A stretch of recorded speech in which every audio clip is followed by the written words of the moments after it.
Hey, what's going on, guys? It's B. Avery here. I'm so freaking excited right now. This is the Black Panther spoiler review. Yes, you did hear spoilers. So I'm going to be talking spoilers up, down, left, right, in, and out as if you've already seen the movie. So if you don't want to be spoiled and you have not seen Black Panther, what are you doing? Get off this video, save it, put it in your watch later list, go buy you some tickets, go see it 2, 3, 4, 10 times, then come back, or you can stay if you don't care about being spoilers. So you have been warned. I've been really looking forward to this. If you can see, I got my homeboy with me, Malcolm Toussaint. What's going on, Malcolm? Glad to be back. Yes, sir. Yes, sir. Ready. Yeah, and if you didn't know, look at him. Pulling out his African garb, you know what I'm saying? We're just having fun, being silly. If you didn't know, I started this channel September of 2013, and I started it with this gentleman right here to my right, your left.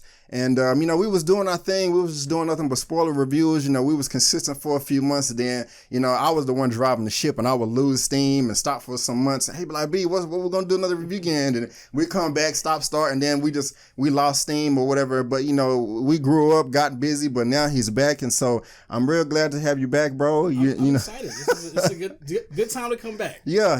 Had to come back for this movie. Of course, I've been looking forward to this for a very long time. This is my most anticipated movie in my entire life. You guys know how I already felt about the movie. I did love it. I did have some nitpicks. I've seen the movie 3 times now. I was lucky, saw it early Monday night, this past Monday. Right now we're filming this Saturday afternoon. I then again saw it Thursday night, and I saw it again Friday night as well. You've seen it twice, right? I saw it Thursday, and I just came back from seeing it, so it's fresh on the dome. Cool. So yeah, I wanted to see this multiple times so we can get all into the nitty gritty. Like I said, I really did enjoy the film. We're going to be talking spoilers. I've said that like 7 times. But I really wanted, and my rating has changed. In my original review, I gave it a 9.25, and my rating has changed. Did it go up? Did it go down? Did it stay the same? You're just going to have to watch the whole video to find out. And this may be very long, but before we get into all that, you don't know how Malcolm feels. I really don't know how he feels. I assume that he liked the movie, but Malcolm, we have a lot of different perspectives, you know what I'm saying? But you do. Yeah, go back and check out past videos. But Malcolm, go ahead and let everybody know, how did you feel about the movie Black Panther? Did you like it? Did you hate it? Go ahead. I liked it. I liked it a lot, actually. Cool. I really did. Surprisingly. I'm Not glad. surprisingly, but yeah, we go back and forth. So yeah, he's not really the big comic book enthusiast or whatever. He's seen the movies. We did a review for Winter Soldier, didn't we? We did in 2014. My and favorite. Yeah. That's one of my top 2 Marvel movies. Yeah. What is your other top one? Iron Man. Bro, that's what's up. I like that. We got to work on our pounds, but that's what's up. I got too excited. Yeah, Iron Man is one of my favorites. Winter Soldier. Of course, at the end of this video, I'm going to talk about where Black Panther sits into all of the other MCU films. I'll go ahead and say, well, no, I'll wait. Some may agree with me. Some of y'all may, I'm not going to spoil you there, but okay, so you like the movie, just run through with what did you like specifically before, even to go through the dislikes to it or just some stuff that you didn't like as well. I love the costumes. Okay. It was Ruthie beautiful, Carter. Beautiful. Yeah. Beautiful. It was. I love the locations. Right.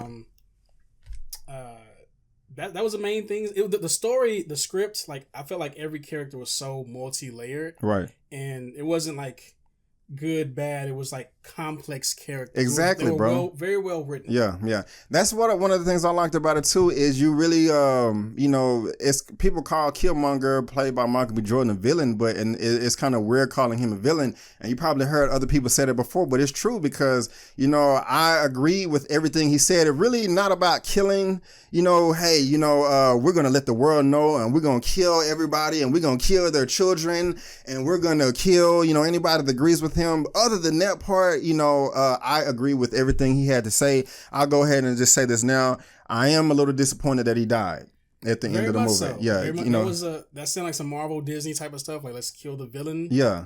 He was the most identifiable villain I've ever encountered. I was like, okay, that's me.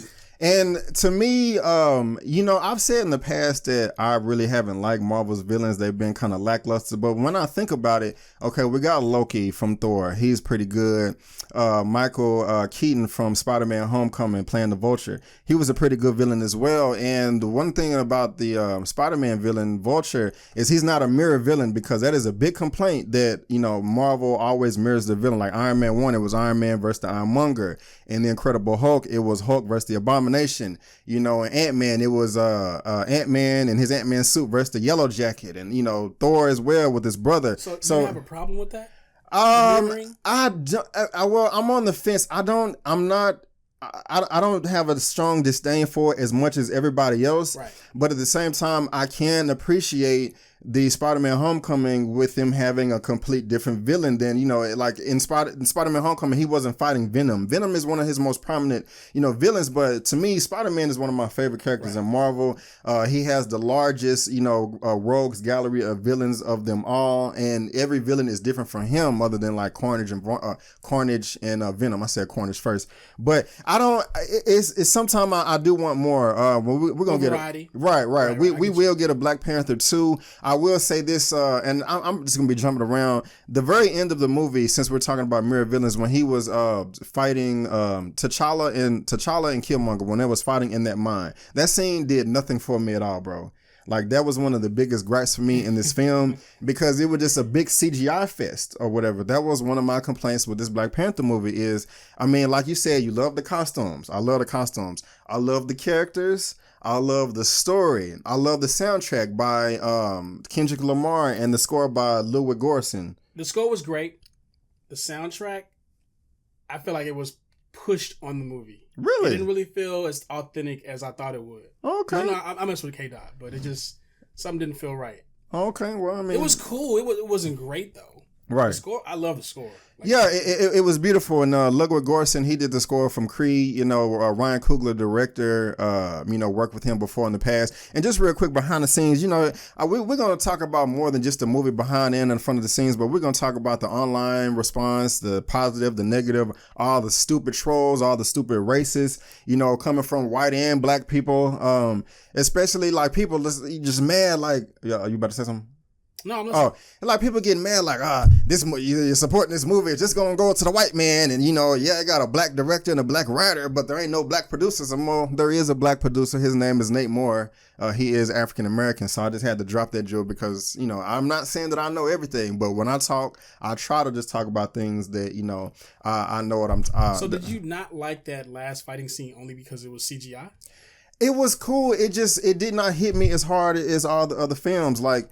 My main gripes in this film was the abundant amount of CGI and how it mixed with the live action, and the fighting in this whole movie just did not pop on the scene for me. Like it wasn't the best. It wasn't, bro. Like Civil War. If y'all go back and watch I probably even called you. I don't know if I did. When I like Malcolm. Oh my God. Like okay. I love Captain America: Civil War, and that action in that movie was off the goddamn chain. Like seriously, that was groundbreaking action, and that was where we got to see Black Panther T'Challa debut in the MCU, and it was breathtaking for me at least. That the action in Black Panther wasn't remotely close to that.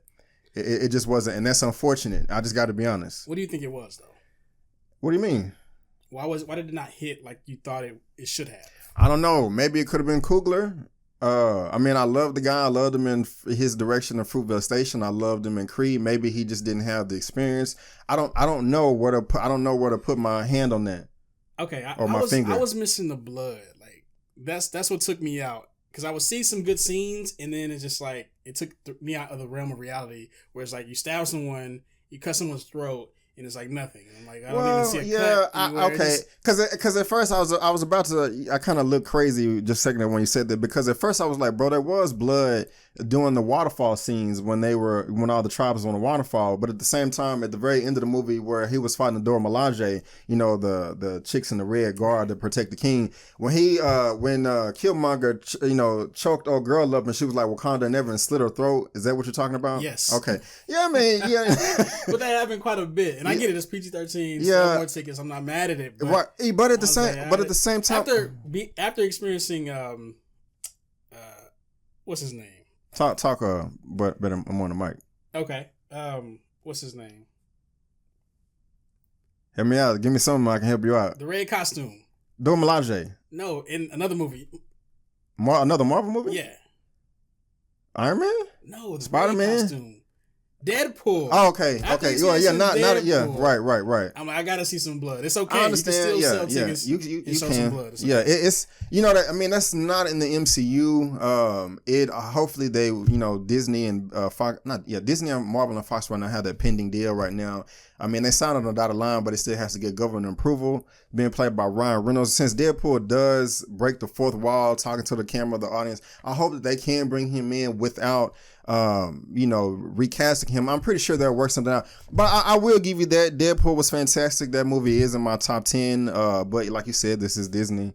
It's PG-13, so they can't have everything, too bloody. But yeah, so just going to like I was about to say something else, but it slipped my mind. But you do make a point there with the blood, but they did have it on the waterfall scenes, like the action. Since I was talking about the action, when M'Baku, he was called M'Baku the man ape because he worshipped the gorilla god and killed the white gorilla and bathed in his blood, and that's where he got his powers in the comics. They didn't have that in the movie, but when M'Baku challenged T'Challa, for the throne, I did like that. That scene was dope to me. Right, that was just beautiful. Like I was just smiling ear to ear, just like, oh my god, like just the cinematography, the costume, the music, all that was perfect. I love that action scene. And when later on, when was Killmonger, when he was, that was even better. And they, he got stabbed and impaled, and he got sliced in the face, and we was having blood there. But we had the very beginning of the movie when he was like, "Father, tell me a story," and they did the CGI animation of how the vibranium came and crashed onto the earth, and it affected the plant life, and the Panther god Bast came and, blessed the first king of Wakanda, just saying, hey, I'll lead you to the heart-shaped herb. This is where you'll get the powers of the Black Panther. My voice cracking. So you get increased strength, speed, agility, senses, all that good stuff. Did you like that? Did it make sense to you? It made a lot of sense. Okay, good. I love the fact that they put human history into the African continent. Right. Good. And just, I'll save that. And because there was some people, I saw another view, people were complaining about that. I didn't understand. I was like, I don't know, that seemed like it explained everything to me. But then we get the next scene to where it's 1992, it's in Oakland, and they just started first showing the subtitles on this African dialect that I never even heard before or seen before. I don't even know if that's real, but it looked cool, when they was having the titles or subtitles come up, and then it would translate to English. I like that. I like that it started in Oakland. And where did the Black Panther Party start from? Started in Oakland. That's home of Ryan Coogler. So I love that touch. Yeah, I didn't think they did that on purpose, but at first I was like, oh snap, they probably did that on purpose or whatever. Yeah. You know what I'm saying? One of the reasons why I wanted you to come and do this review with me or whatever. And just real quick, just on the side note, remember where I am, because my mind will go scatterbrained. Man, you got so many dumb ass ignorant people out there talking about Black Panther is racist and it has to do with the Black Panther Party. It has nothing to do with each other. I mean, they both came out in the Black Panther comic, and the Black Panther Party both came out in 1966. I think the party was in the summer of 66, right? I don't know the exact date. Right.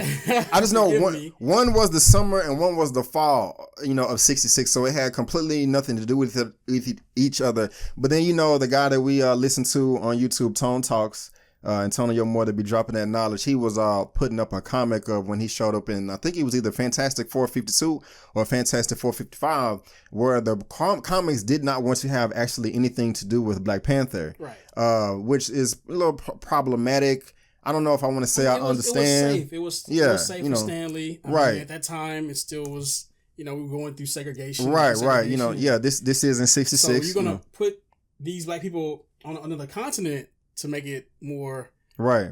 Palatable for average consumer in America. And people are saying that it's much easier to create a fictional country in Africa that's never been invaded or, had slavery or colonization that's rich, other than, giving black people what we deserve here as descendants of slaves in America. I get all that, but Jack Kirby Stanley, I do appreciate the character that you created back in the day. You know what I'm saying? That's what's up. But I don't want to get too, I digress. I don't want to get too off point, but the movie started out in Oakland. I like that scene. Originally, when I saw it, bro, I was like, okay, that's cool. I wonder how this is going to circle back around because I really did not see the significance of it. But then we found out later on that scene was probably the most important in the whole entire movie and just sets things back into place. Well, that came out in 92, so it was 26 years ago. It's 2018. And I'll get into more of those details later. But the scene after this is where T'Challa was going to rescue Nakia, played by Lupita Nyong'o. And I forgot the exact city in Africa, not Africa, but Nigeria, when they was in the jungle. I had a problem with the scene. Because what was your problem with the scene? My problem was, okay, they came to present day. He's in the nice little Wakanda spaceship. All that was dope. I liked Danai Gurira as the general of the Dora Milaje. She picked up her spear and he was like, "No, I'm good. I got this." And she gave that little comedic look on her face, like, "Okay." That was funny to me. Too is, like I said, they're well written characters. You saw from the very beginning, they show some of their flaws. Like, this is something that's going to come back around. Oh yeah. And it wasn't like this just perfect, king. Like, he had issues. Everybody had their own issues and sub stories. Well, what was an issue to you? What, the king? Yeah. I mean, he had his woman, his love. Yeah. I mean, made him stall. Right. I was feeling the same way, and that was funny. Like, don't freeze, and I never freeze. But my problem was when he goes down there, bro. I just did not feel that action scene was shot very well because I could not see what was going on. It was very. You know what I'm saying? It was very choppy. That's honestly why I went back and saw it a second time. I was like, maybe it was I went to a hood theater, so I was like, you know what? Let me go to the fancy joint.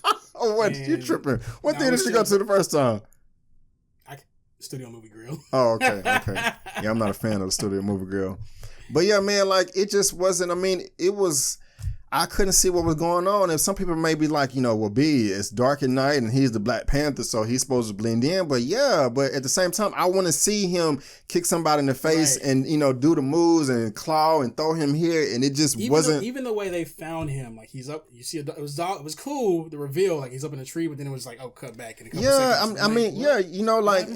I wanted to see him, like, they flashed and he jump away or something like that, But so that was a little disappointing because to be honest, when I saw the trailers, that images looked more clear in the trailers, than that actual movie. And I saw this movie 3 times. I saw it twice in a real IMAX theater. And just real quick, my non-spoiler review, I had a comment to be like, "Hey, B, you talked about real IMAX versus fake IMAX. Can you explain the difference?" The difference is the size of the screen. Like, IMAX has 3 components. You have the size of the screen, you have the crispness or the sharpness of the image, and you also have the IMAX sound. Some IMAX theaters will only have the sharp image and the sound, but they won't have the full 70 millimeter ratio screen. And this film was actually shot with IMAX cameras. So even if it's shot with IMAX cameras, if you don't show it on the proper screen, you won't get that tall, long ratio. And every theater does not have that large 70 millimeter screen. So the theater I saw that was just freaking beautiful. I will be seeing Avengers Infinity War at that theater, particularly, probably only because that whole entire movie is filmed with IMAX cameras. But that's the difference. But I was just really bummed out by that. He was like, he did freeze. That was very funny. And I like she kind of checked him too. Like, that's just another thing about the characters, like the female characters. My beautiful dark skinned chocolate sisters too, you know what I'm saying? Cause they got a bad rap growing up, especially over here. But she checked him, bro. She was like, "What are you doing here? You ruining my mission." He's like, "My dad's dead. I'm finna get crowned tomorrow." You're right. I love that she wasn't a damsel in distress. Oh no! It was like she had her own thing going on. Right. You don't really see that too much, especially in a Disney movie. Right. Like the princess and you got to rescue her. Like, she didn't really need that. She had her own You're right. mind and she had her own missions. Right. She had her own objective in her life. And just to add on to your point, like when he was out there kicking everybody's ass that we couldn't see that well, she was like, I'm not finna sit here in the back of the truck. She took off her hood. She went out there, grabbed the gun, knocked the dude out, or one or two dudes. So like you said, I like that. Strong, inner presence, strong physical presence. You're right there. But I love the next scene. It reminded me of Lion King.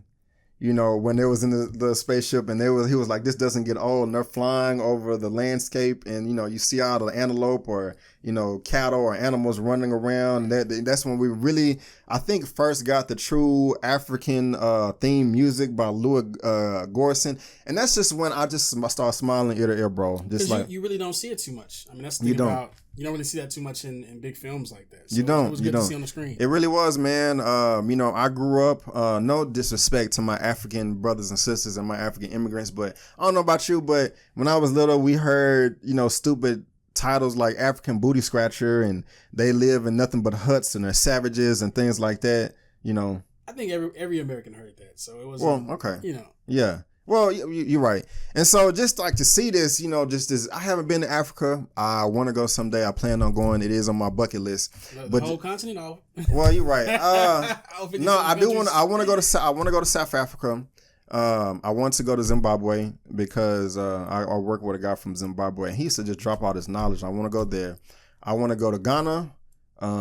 Not just because we know our homeboy Ernest, but it's just I wanted to go because that's where we traced our ancestors from. That's right, bro. Yeah, he can trace his ancestry back all the way to you said the boat, right? Yeah. Yeah, that's what's up. I can't do that. Before that. Really? I can only go, like, my father has all the documents. We can go back to, I think, 1850 or whatever. So it's lost. But no, I'm teasing. But that's cool. But yeah, I want to go to South America, South Africa, Zimbabwe, Cameroon, and Ghana. Those are just kind of, I'm sure, was it 52 or 54 countries? I always forget.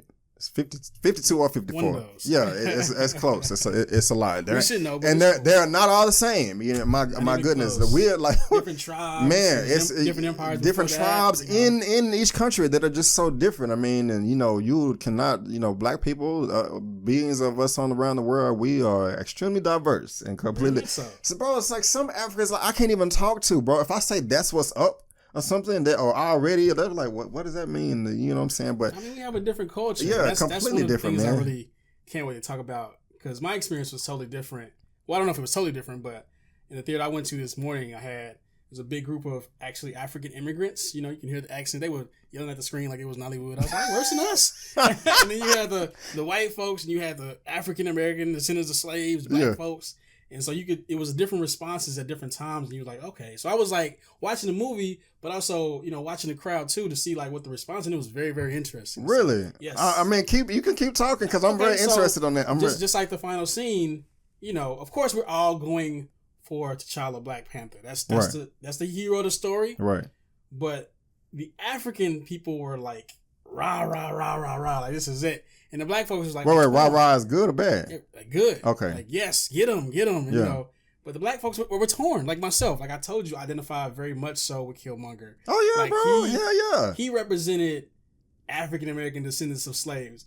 When I first learned about Black Panther, I was like, okay, so I learned about the universe, country in Africa, the, most technologically advanced, one of the richest civilizations, which I don't understand how they make their money if they don't trade. Yeah, anyway, that's a good point. That is a good point. That is a very good point. I'm like, where they get their money from? Right, they got the technology and they have the, they got their own coins. I don't know, but if you live in a pool full of diamonds, it don't make you rich. You're right. That's true. Anyway. Right. So Killmonger represented.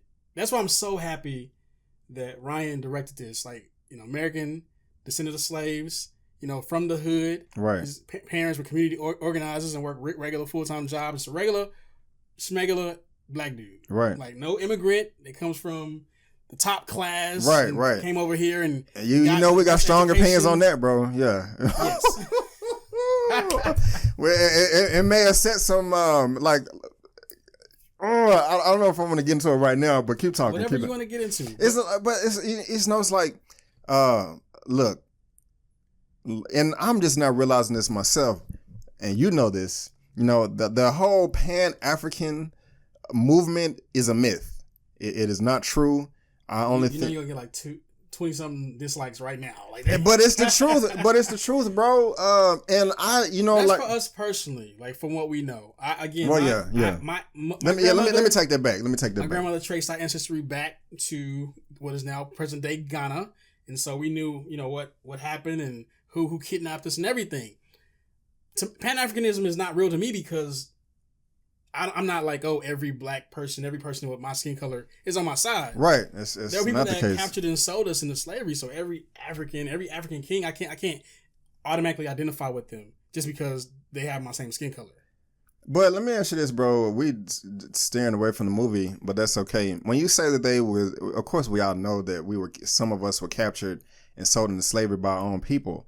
But when they did that, do you think they had any recollection that when we got over here after the transatlantic slave trade, that it would be as barbaric? Yeah, that's a really good point. A lot of them didn't know. Slavery has been all over Africa for centuries. Right. But it was never chattel slavery. Exactly. They believed in indentured servitude. Yeah. Right. You can buy yourself out you worked for 7 years and then, you wasn't treated like crap. I mean, you had to work, but, it wasn't chattel slavery, because in the I don't want to say little research I've done, but. I understand that this is a fictional universe. Right. But it's still based in real. It's not a cartoon. This is real people. It's a place in Africa. Like, and I asked myself when I first learned, I'm like, well, why didn't they come? In the back of my mind, you don't want to say it out loud, but like, why didn't they come help, the other black folks? So yeah, and I'm so glad that the movie addressed that. Exactly. And it's just we'll talk about one of the best lines in the movie, at the end with Killmonger. But going back to we're jumping all around, but that's okay. I started in this review. We talked about early on about how I said the scene in Oakland was not. It didn't seem that significant to me, but later on we found out that it has so much significance to it because when Killmonger was with Ulysses Claw, played by Andy Serkis, and they rescued him out of that facility, and Agent Ross got the bullet shot in the back. The ring came out or whatever, and T'Challa saw that and was just like, "Oh snap! Wait a minute, what this dude got my ring for?" And then he went over to Forrest Whitaker and was like, "Say, bro, y'all told me that my uncle just disappeared." You know what I'm saying? Played by Sterling K. Brown in Jobu. What happened to him? And I love the acting in that scene because he was like, you can tell he was like, damn, the truth finna come out. You know what I'm saying? And that's what I love so much about it is like every character had this other layer that they were hiding. So it was so complex to me. I love that. I did not know that was the same person that Forrest Whitaker was playing that character. I forgot his Zuri. Zuri was his name or whatever. But Zuri, Forrest Whitaker was like, hey, your father told me, the king told me not to say nothing. And Chadwick Boseman was like, man, F that, I'm your king now. You know what I'm saying? He was angry. He was pissed off. Whatever. Great acting. I love that scene. And then that's when everything was revealed. And, Sterling K. Brown was just like one of the most powerful scenes to me. He was like, look, man, we are secluded in Wakanda. We don't know what's going on in the real world. Early on, Nakia, she's a spy. She goes around the world. She can relate to people because she doesn't stay in Wakanda. She goes around talking to like, wait a minute, man. Y'all are oblivious to really what's going on. I cannot live in this fantasy land of it's not a fantasy in the movie, it's fantasy in real life. But I cannot live in this paradise happy and content knowing that our people need stuff. You know what I'm saying? And nobody in Wakanda knew that because, they were just, oblivious living in their own land. Same thing with Sterling K. Brown in Jobu. He was just like, look, man, y'all sent me on this war dog assignment. I've been here. I fell in love with a woman and these people need our help, bro. What did he say? He was like, their streets are filled with guns and drugs. They are over-policed. Interesting thing happened when I was in the movie. Like I said, it was a diverse crowd. And like I said, you had your African immigrants, you had your black folk, you had your white folks scattered or whatever. A lot of white people got up at that point. And left? Yes, bro. Man, are you? I would have sit your ass down. Like, are you serious? With this liberal BS, we don't watch Fox News. Hey, man, get out of here, man. Get out of here. That was so interesting to me. And I was like, okay, let me watch this crowd to see what's going on. Man, you don't expect anybody to get up, but like it was those fragile tears running from the truth. I wish I had a cup. Fill them up, bro. It'd be filling out the brim with them, bro. But that was just so what's up to me, man. He was like, man, their streets are filled with guns and drugs. All of their leaders have been assassinated. I was like, But the interesting when I talk about the crowd, like the African immigrants, they were like, what? Like, what's going on? And we know about this. Like, Right. people come over here, they don't know Exactly. about our plight, about our struggle, especially, unfortunately, from the African continent. People come over here and think Right. we all, have butlers and right, and bro. drivers. I got that. I mean, I got that article from you when the girl had tweeted that. Yes. Yeah, that was I Yes. learned that. I mean, if you don't know, I always heard this growing up that African people, my mic all over the place, that African people have a disdain or a contempt for African Americans, and they feel that we are lazy. I've always heard this since I was like 5 coming up. You know what I'm saying? Right, that's what I experienced. That's why I never experienced it, bro, until like a few months ago, to where it was actually told to me from an actual African immigrant that came over here when she was like 21 years old. She's like 28 now. I couldn't really get mad. Remember this conversation we had a couple of months ago because we was watching that episode on Breaking Brown. I'll go ahead and give the shout out. You know what I'm saying? Yvette Carnell. But look at me like, why did I do that? No, it's good. Breaking Brown found. Yeah, Breaking Brown. I don't always agree, but hey, but but that's cool. But she did that episode to where that episode on YouTube. It was the House of Commons, where they had the African immigrant, an African American, and 2 Native Africans. Talking. You looking at me like you know what I'm talking about? I'm listening. How do you not? Bro, we talked about this on Breaking Brown, not even 2-3 months ago. She did an episode on like African Americans and African immigrants and Native Africans, and she showed those clips, and it was 3 women and a dude. The dude was an African immigrant. Yes, I remember now. Golly, I'm like, bro, what are you? We talking about? I'm like, but you made me forget what I was gonna say. But in that video, that's when it just really hit me. So I was like, oh, bro, they really just don't give a crap about us. They really think we're lazy. And I told you I had texted my African homegirl that she launched an African reality TV show in Dallas, Texas. And we in the DFW. And I was like, say, do you think African Americans are lazy? And she was like, yes, I do.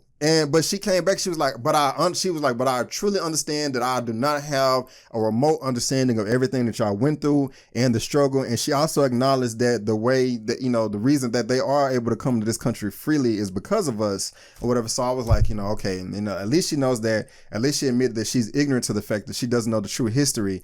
And, right. And then at the same time, what was I about to say? Where she realized she was ignorant. And I couldn't, because I asked her. It's not like she just came at me like, I think y'all are lazy and blah blah blah blah. But that was a real eye opener to me. But going back to the movie, to where when you saying African immigrants don't know, they just don't know the struggles of African Americans, especially when you're coming from a West African country where they actually stole millions of slaves, sold millions of slaves. Right. Like, how is that not a part of your history? It's right. That is true. Good point. Like, we have to fight for Black history here. Exactly, in the place bro. Where we've been for hundreds of years. I mean, but we come from there, so you would think it would be a part. Exactly, bro. The Germans not talking about. It doesn't make any sense. What? Like, why would you erase that? And when you say people don't want to know history, like like February is not just Black History Month for us. That's for everybody else to learn if they choose to, but they're not. We celebrate this all year. But I'm not saying that all white people are bad. I'm not saying that, but there are some female white teachers in this country that are completely against teaching Black history in their curriculum, and that's just disgusting. It pisses me off. But hopefully it'll change. But it is the way it is. But going back to the movie, when he made that line, just saying like, hey, this video gonna be long, but I will. But you're like, hey, the streets are filled with drugs. Yeah, like old times. Oh yeah. He's like, their streets are filled with guns and drugs. All of their leaders have been assassinated. They're over policed and they are incarcerated. That just spoke so much truth to me. And he was like, look, man, we in Wakanda, we have all the resources, to help everybody in this country and around the world. What you talking here for? No, because Wakanda is fictional. We get that. Right. But even as a young child, like, we always wonder, like, why didn't they come rescue us? Or why did they come fight for us? And it was like, a part of it, if you understand history, not like some fantasy shit we make up, they were a part of it. We got sold into slavery. Well, yeah. So it's like, it's a upper class that's in Africa, it's upper class that's here that profited and benefited from slavery. That's true. I don't want to say I don't feel as passionate about it as you do, because I don't like coming to conclusions or making declarative statements when I don't know the full history of it. Because I know a good amount. I know more than that. I think I know more than the average person, but at the same time, I try to be humble. I don't ever try to come across as a know-it-all. But the scene was great. That was one of the best scenes for me in the movie. Unfortunately, you know, Zuri was a spy. He was hurt. He pulled the gun onto him. You know, he killed his brother, man. He killed his brother, you know, because he wanted to protect Wakanda. That right there was like, wow. And that was also one of the driving forces of why T'Challa, you know, in the end credit scene or the mid credit scene, you know, wanted to help. Because it's like, look, I'm so glad, because while we talked about this before we turned the camera on, I hate when people try to judge a movie or judge anything before they see it. You know, don't judge a book by its cover. And I'm not going to call these particular people out, because I'm not trying to, I could, but, you know, they can be very cynical, like you said. And it's just like, you have so many comments about the movie and you haven't seen it yet. And some of the main comments is like, why they you know, in Wakanda, they trillionaires and they got all of the resources and the power, you know, why they hiding out and blah, blah, blah. Well, the main point of the movie was, you know, Wakanda, you know, helping out the world. That's what Nakia wanted. That's what Njobu wanted. You know, that's what they did at the end of the movie. So I'm curious. I mean, I know you're the comic book expert. Not an expert. Okay. I'm a fan of comic books, but go ahead. Compared to me, you're an expert. Well, okay. What? So is that how it happened originally? Like, you know, they wanted to... Is that how it happened in the comic books? No. Okay. No. So now, it's Coogler. Right. Now, the thing is, and you brought us up about trade, my introduction to Black Panther is this right here, this DVD, The Ultimate Avengers 2. I believe this came out in 2006. I did not know anything about Black Panther before I saw that movie. I've always heard of the character, but never read any books, articles, things online, saw any movies, cartoons, or anything like that. I also learned about Black Panther from this right here, Marvel Knight series. It's like a motion comics. This debuted on BET a number of years ago. Now, I like this iteration of Black Panther more than this one. And this one right here, like when he gets his Black Panther power, he has like a cloak on. And when he powers up into Black Panther, he literally turns into like a panther. Like the top half of his body turns into a panther head or whatever. And so, you know, I don't know if I would want to see that in the movie. But in this right here, to answer your question, no, they did not necessarily share their vibranium with the rest of the world. They wanted to. And they would, throughout their history, they would always give different groups of people around the world their vibranium to say, okay, like, so hey. Because Captain America had it. Right. They sell that? Is that how No. They gave, and I mean, they have so many different iterations of the comics. They gave Captain America, T'Challa gave, well, not T'Challa, but, okay, so you know Captain America is like on nearly 100 years old because he was frozen. So, you like when he was in the comics, when he was, you know, in Wakanda and, you know, talking to Black Panther, it wasn't T'Challa, because T'Challa either wasn't born or was like, he wasn't born. You know, it was like a previous king or whatever.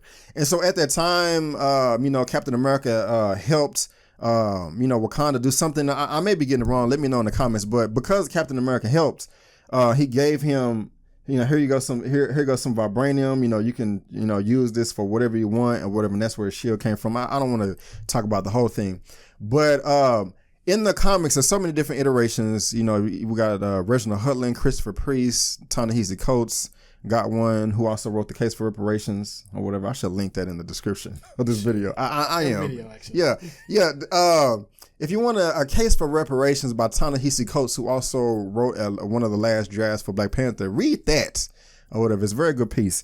But what they would do is they would periodically throughout their history, give different nations and governments around the world different pieces of vibranium. Sometimes they would trade or whatever. They wouldn't give them a large amount to get overthrown, but they would trade a little bit. That's where they got their money. And they would just be nice, like, hey, we don't want to hog it all. But every time they gave it out, people would exploit it and use it for bad, nefarious reasons or whatever. And so that was like, look, man, we over here living in peace. We done gave you this super element metal or whatever, but y'all are using it for the wrong reason. So we're just not going to give it to you anymore. We're going to continue to seclude ourselves, because every time we try to give y'all an inch, y'all take 10 miles or whatever. So, you know, they tried to do that in the comics a number of times, but it just didn't work or whatever. And also, another reason why they were so secluded is because people kept trying to overthrow them, you know, invade their country, and it just wouldn't work. They were always, especially in this, if you watch the opening scenes of this or whatever, I mean, the technology they had hundreds of years ago, it was just so badass or whatever. I don't want to spoil it. You go check it out. I'll let you hold this. But, they did trade a little bit in the comics to get their wealth and all of that. And they were, like I said, they were trading, but they didn't do that in this in this movie until the end of the movie or whatever. What were these? What were the mountains? These snow mountains? I didn't. Came out of nowhere. Talking about the Jabari tribe with Winston Duke. I don't know. They just had mountains in Wakanda.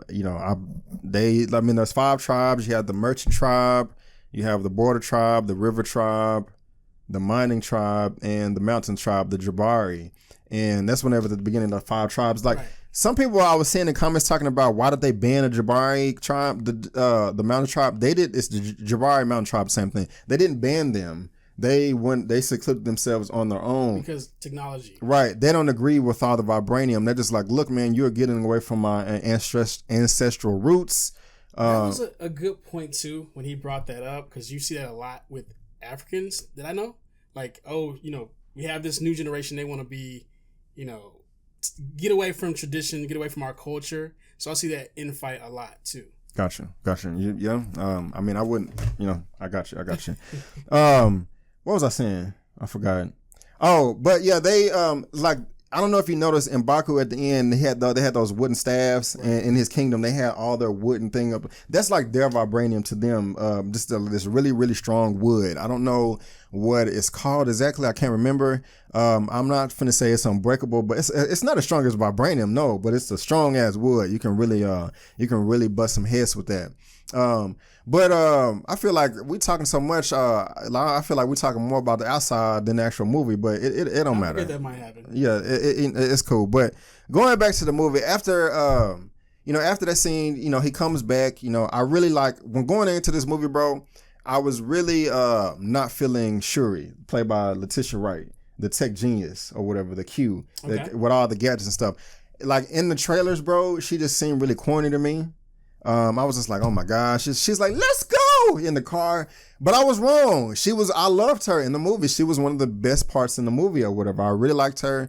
In this movie, they portray her like 16 years old. I loved her at the very beginning where, T'Challa came down and he met his mother, Ramonda, played by Angela Bassett. She was beautiful. That costume and headpiece that she had on was just like super dope. You know what I'm saying? So dope. Everything was dope about all the costumes. Yes, it was. I was loving that. And, at one point in time, I was like, are we going to get a burial for T'Chaka?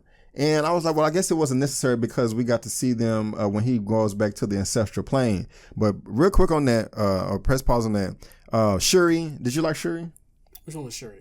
Letitia Wright, the tech genius, his little sister. I liked her role. Okay. I liked her role. She was a good helpmate. She was funny. T'Challa. His right there in his ear. You know what I'm saying? She had the technology to help him out. What's the guy from Batman? The help dude. Oh, Alfred. But that's his butler. And I forgot in Batman, the actual guy that does his weapons. I forgot his name. Oh gosh, he was a black guy. I think it starts. I can't remember, but that's not important. We don't talk about Black Panther with Batman. Just anyway, but after that, I mean, I like that she was just like, hey, give me your EMP beads, I can fix it or whatever. And he's like, just because something works doesn't mean it can't be improved. And I think the next scene we got after that was them in the river or whatever, and then you saw them dancing and doing their thing, within their tribe, and all the African themed music. That was nice. Not Letitia Wright, but Lupita Nyong'o was going back and forth or whatever doing. She was looking good, man. I liked all that. Loved the colors, loved the cinematography. It was just beautiful. And then onward or whatever, you had the Dora Milaje with the spears, and she hit the ground, and then all the water started receding or whatever, and then that's when we got the first. It was beautiful to see all the African culture in major film. It was. So that was dope. We talked about in Baku, he came and he fought. He lost. He had a great entrance. I liked the comedy in that scene from Letitia Wright, because everybody was like, we're not going to challenge the throne. And then it was like, anybody from the royal bloodline, do you want to challenge? And she raised the hand. I was like, and Shuri actually becomes Black Panther in the comics too. She can fight, and because I think T'Challa just couldn't handle it, and she ends up being the Black Panther. Because you can be the King of Wakanda and Black Panther, two separate roles. You can't be both, but you can separate it as well. Because you saw Civil War, because his king, T'Chaka was the king in that movie, but T'Challa had already taken on the role of Black Panther because he was out of shape and all that, and he had the suit. I had a question about that too. Yeah. I was just curious because I was like, he was already the Black Panther, but I guess he was. Yeah, he was. I don't know the timeline, but the scene with and they came in and that was great. He was like, "Man, look, we done watched from the mountains. Y'all done got away from your traditions. I'm talking about M'Baku. Y'all are letting this little 16-year-old girl, run your science and technology division." And they was like, "Hold up now, don't come and take the royal blood." I like that. It was a good fight or whatever. Angela Bassett screaming, Ramona, "Show them who you are." I was feeling all that, bro. That was one of my favorite scenes in the whole entire movie to me. Their guardians being around with the spears. Yeah. That was a dope scene. It was, man, closing in. I like that. I mean, it's just like, they really had a tradition down and a culture that they respected, and they just was not, abandoning it for the most part, throughout the time. I just have a lot of respect for that. So I think the next scene after that, I like he won, and then everybody was like, who you gonna see black people go all around going like this or whatever, But I think right after that, that's when we got our first scene of Eric Killmonger, Michael B. Jordan in London in the British Museum, and he was my we talked about this already, but he was my favorite character in the whole movie because I just resonated with him so well, So what did you think about his acting? Honestly, I thought it was stellar, bro. I thought it was perfect. I've heard a lot of complaints about. I've heard a few complaints, but I get it. Yeah, he was. It stands out because he's like an African American, right? He's going to Wakanda, so he stands out like a sore thumb. But he did a good job. Yeah, he did. He did. I when I did a reaction to it, the trailer, the first one that came out June 9th of last year during Game 4 of the NBA Finals, I remember that day. But I was like, I wasn't really feeling his hair. But, when I saw the movie, I was. I like how he had it up. He had the glasses. And I just kind of like how they were showing all African artifacts, man. And then, the white lady came over and, they was chopping it up. And then, his... I'm curious, though. Why did they have vibranium outside, like in a museum that was just susceptible, right? Like, why was it even allowed? Well, she didn't know it was vibranium. But they knew. Like, the Wakandians knew. Well, I think... good point. I think that when Danai Gurira, the general of the Dora Milaje, I can't remember. I've seen this movie 3 times and I can't remember exactly what she said, but I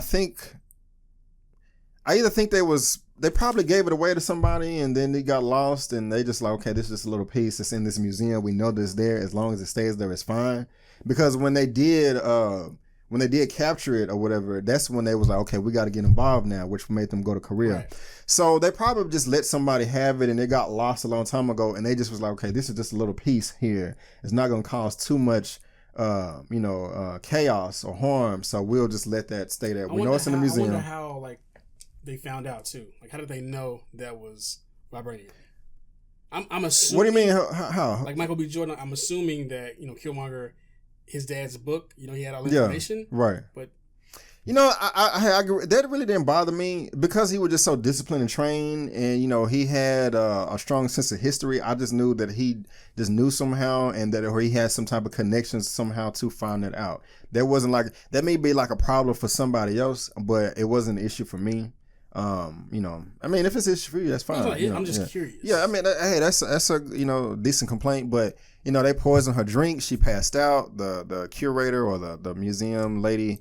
And, that's when I like Claw, Andy Serkis, when he came in there, he shot him up. And he was like, I was wondering, like, bro, why did you just not shoot him right there? He gave a good reason, like, hey, we want to make him like an, amateur or whatever. I like if you don't know Claw, he was one of the main Black Panther villains in the comic. He got his arm chopped off in Age of Ultron by Ultron.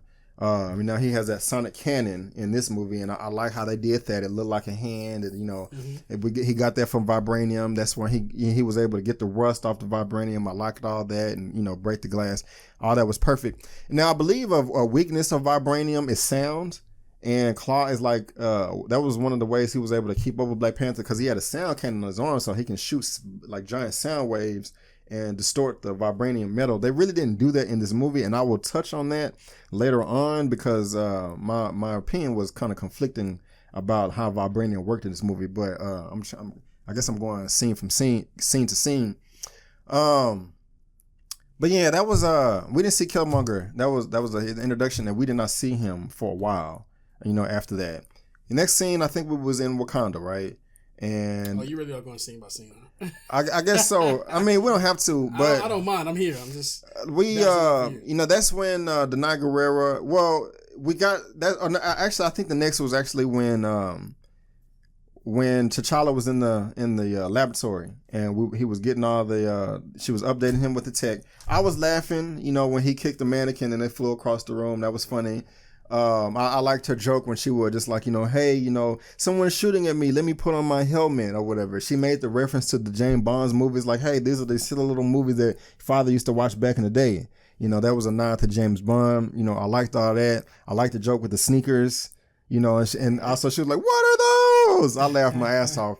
I laughed my ass off. But scene after that is where Danai Gurira was like, hey, we found Claw. That vibranium that we knew was locked up is gone now. We got to.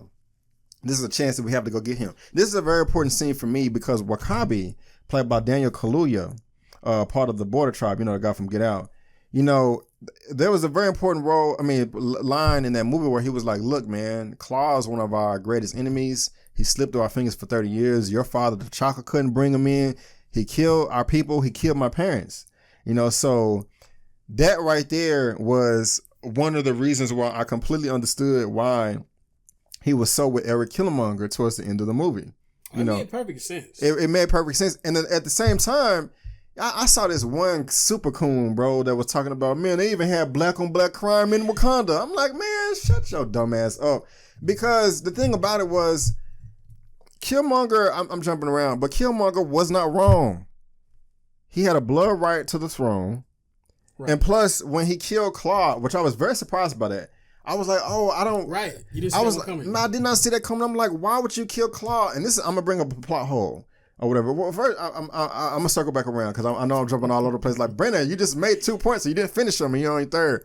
First of all, I was kind of thinking to myself, if Michael B. Jordan was going to kill Claw the whole time and, use that as his key to get into Wakanda because that was a perfect key, why didn't he just do that in the beginning? Why did he lead Claw to the vibranium in the first place? Why didn't you... I was kind of thinking like, okay, maybe it has to just do with location because he didn't get money. Because Killmonger didn't care about money from the diamonds. He didn't care. He didn't give a shit about that stuff. You know what I'm saying?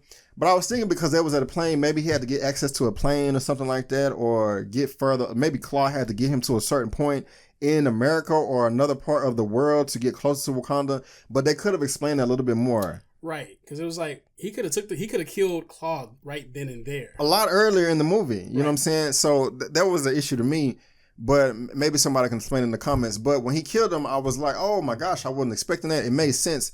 I really don't like Marvel killing villains because what I want in the MCU, Marvel Cinematic Universe, is a Masters of the Universe storyline. What the Masters of the Universe is like all the Avengers versus like the anti-Avengers. So it's like an evil Avengers team. Okay. You know what I'm saying? But if you kill all the villains, then you're not going to ever have that. But it's the movies. I mean, he just shot him in the stomach. Yeah. It's... I do think all these people that have been dying over the past movies are going to come back. I think Clark gonna come back. I think or they do like Star Wars and just have all these prequels. maybe. And we are getting a prequel for Captain Marvel next March. But I do think there's a chance that Killmonger is gonna come back to life. Claw, Quicksilver, and you're probably like, how are they gonna come back to life? Well, we got Avengers Infinity War coming out in May. Avengers 4, they're gonna have to go back in time. The set pictures have already leaked that the Avengers have going back in time or whatever. So they're gonna change things. So, people may come back to life if they change things or whatever. Kevin Feige, the president of Marvel Studios, said that after Avengers 4 next year, the Untitled Avengers sequel, that people are going to, the whole MCU is going to be changed. But anyway, going back to what I was saying, they killed Claw. I understand, but so Wakabi was what I'm saying is like Killmonger had a right to the throne. He was blood royal relative. He came back. He challenged him, and to take the throne, to take Black Panther, you have to win through death or yielding. And, he thought that he killed him. So he won fair and square. You know what I'm saying? So it's not like Wakabi was betraying Wakanda. He wasn't. He was, staying loyal to the traditions or whatever. And plus, he really did respect Killmonger because he's like, look, he already felt that the world is catching up. And plus, Killmonger was able to deliver justice when T'Challa and T'Chaka wasn't or whatever. T'Challa was supposed to kill Killmonger T'Challa was supposed to kill Claw and bring him back to Wakanda. And he wasn't able to do so. And that's when he made that line talking about, hey, who's down there? He's like, Claw slipped from my fingers, and he was like, man, I thought someone was gonna be different.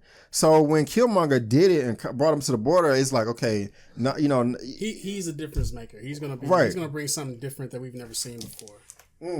Are you thirsty? Okay, thirsty. Sorry, my throat was dry. Excuse me. But yeah, so I really do like that with Wakabi. Now, the next scene that we get is with the casino. Okay. In South Korea. I caught this the third time because I was like, how do they have a car there? But Letitia Wright's character Shuri, I heard her when they was coming down the stairs right before she said, who are you taking to the mission with you? She was like, I already sent a car. I already advanced the car, sent a car forward to you to Busan. So that's how one of their cars got there. The other car was just a car they threw that little device on. But this was cool to me. This action scene did not blow me away.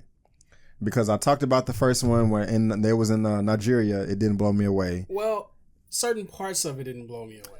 There you go. That's better said. It wasn't whack. It was good. It just did not blow me away. Now, Danai Gurira's character, Okoye, she blew me away with her stab. Yes. She was kicking all kind of ass with that stab. I was loving all that. I liked all of that. And Ryan Coogler tried to do that same long shot that he did with Creed with Michael B. Jordan's first, boxing match where it was like one take and he was panning the camera down and up. Huge fan of that. Yeah, bro, that was dope. I was like, oh snap, I'm loving this or whatever. So they tried to do that. The action in the scene, I like the action in the actual casino a lot better than the car chase. The car chase wasn't bad, but it was so much was kind of like shown in trailers and previews up until the film. A little curve around the corner. Yeah, and him doing the, him getting all the kinetic energy from the Black Panther suit. Yeah, that was a big part of a lot of previews, and I was like, what is going on? Like, how was he? I didn't understand that at all. Yeah, I didn't either. So that was okay. That was fine. One little nitpick is, people are probably gonna get mad at me for pointing this out, but okay. So the henchmen were mad at you for a lot of things in this video. Hey, we're gonna be honest. The henchmen were firing the bullets at the car.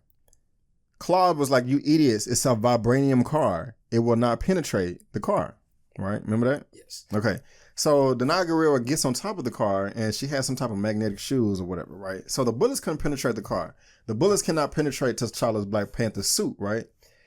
So if Claw pulled out his arm cannon, how was he able to blow up the vibranium car with Danai Gurira and Letitia with Nakia in it? Well, you said his arm cannon was a sound thing, and that's what.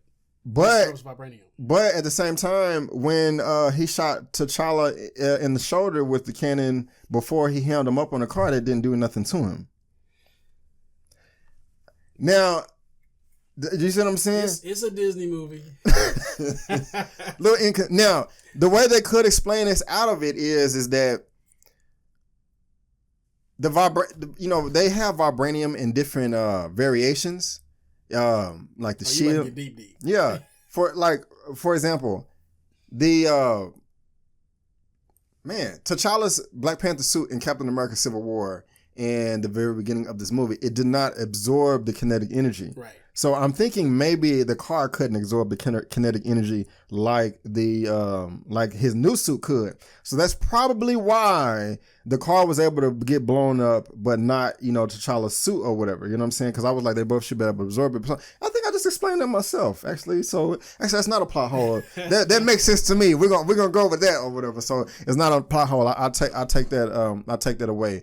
But what's after the So they get him. Then they interrogate Claw or whatever. What did you think about Claw? I liked him. I did too. He was entertaining. Yeah, he was. Baby, don't hurt me. I mean, the guy was crazy. No more. He was like, you don't know. He was like, you. I said kidnap. You took all of their vibranium. He's like, look, I didn't take all their vibranium. I took a small little snippet of villains with Australian accents. I don't really. know. Hey, that's cool, man. Ain't nothing wrong with that. Ain't nothing wrong with that. But I liked them. That's where they rescue. I liked how Nakia was. She was using her spy mode. She was able to tell that they was about to get infiltrated. He came in there blowing stuff up. And some people were saying to me like when I was going to this movie, I was like, okay, Black Panther can absorb all the kinetic energy now, but I don't want him to be too overpowered. You know what I'm saying? Yeah. But I like how they did it because he can only absorb so much kinetic energy at a time. And if he absorbs too much, it will backfire on him if he doesn't release it. Because when Killmonger threw that grenade in there, he jumped onto the grenade, right? And he absorbed the whole force, all that kinetic energy from the grenade. So that was building up, in kinetic energy or whatever. And then he was running through the alley and Killmonger was shooting him with the bullets, observing more kinetic energy. Then he shot another grenade and that was just too much. It blew him back and damn near knocked his ass out or whatever. And I like that because even though I love Black Panther, I don't want him to be just freaking indestructible to where he can just take on anybody. Like, no matter how many times I'm blasted, you just all over the place. You can't touch. I just like, no. That explained in the movie what you just said? It wasn't. Okay. But after I saw didn't know that. You're explaining this to me now. But after I saw that, I was like, man, that's clean or whatever. How he absorbed it and then he took on more from the bullets. Then he got hit with another grenade and it was just too much. It knocked his ass back or whatever. And then like the second and third time I noticed it, later on in the movie where he was like, yeah, and you could see the purple wave of the kinetic energy that was dispersing when he got his ass blasted against the wall or whatever. I saw that purple wave as well. So they just go to show that and also like when he got hit at the end of the movie with the rhino and like flew 50 feet in the air or whatever, you know what I'm saying? Like he can still get hurt a little bit. I mean, if anybody gets impaled by a rhino, they're going to die like that. He flew 50 feet or whatever, and he was still just like, oh shit, you know what I'm saying? Rhino with vibranium horns. Well, maybe. I don't think it was vibranium. He probably had vibranium. Now that was cool. That was really like, I was like, oh shit. Yeah, we're gonna talk about that. We're gonna talk about that scene. But what was I gonna? Hey, why you made me lose my thought, man? No, it's cool. It's cool. We're going scene by scene. Just think of the next scene. So they put the vibranium thing in his back, I like the reference when they brought him back to Wakanda. I also like the dialogue in between. I haven't even got to my favorite scenes yet. I like the dialogue between when they was flying back in the ship, like Danai was like checking the prince, like the king, like, hey, what are you doing, man? How are we going to justify this? We can't bring no outsiders in. And if we're going to bring anybody in, you brought the worst person to bring, a CIA operative. It's his job. It's his duty to go report back on everything. And, and the kid was like, he saved my life. And she's like, what's that? That's his choice. And I liked that. And he was like, duty is this and your duty. And he was like, I know what my duty is. And she kind of was like, okay, I like that dialogue. It's just great acting there. Strong female characters. Just not like, yes, my king. What do you want? Whatever, coming to America, whatever it is you like.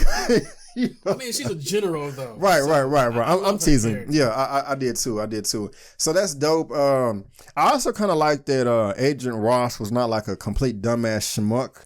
And it's like, oh my God, Wakanda. Oh, it was an interview where he was talking about, I think I sent you that video, that panel after the world premiere, that he was making a comment just saying that he didn't want his role to be like the dumb schmuck of this movie. Just like, oh my God, I've never seen this before. And, they wanted to make him know-it-all, but I kind of like what they did.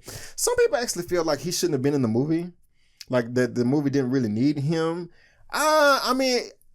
It didn't. I'm not mad that he was there. It's a Disney Marvel movie. I mean, that's I'm my thought on it, because I thought, you know what I thought? I thought he was going to get killed. I thought he was going to be another sacrifice. Yeah. I was shocked when it didn't happen. I know there are going to be some people. But you can't kill the only white dude. Not in the Marvel Disney movie. You can't do it. It ain't gonna work. You just pissed off a lot of people, but that's true. That's true. I know a lot of people. It's revolutionary, the fact that this was like a majority black cast. like in positions of power, all the helpmates, yes, the guides. And it's not all African; it's half and half. You know what I'm saying? I'm just saying black folk in general. Yeah, but not because you got some people out there talking about African immigrants are replacing us in this country, and in a sense they are. And I'll pause in the movie. For example, college admissions or jobs. There is what's the word? There is a prejudice or like when say for instance in a college admission application, if you have an African American and an African immigrant, everything is the same from top to bottom on the whole resume. They're always going to pick the African immigrant. Same thing with a job. Yeah, they're always going to pick the African. In a job, they're always going to pick the African immigrant because they're not going to put up as much of a fight. Right. African Americans. My experience working with managers. Right, and in this country, African Americans are more demanding. We have a justice claim. African immigrants do not.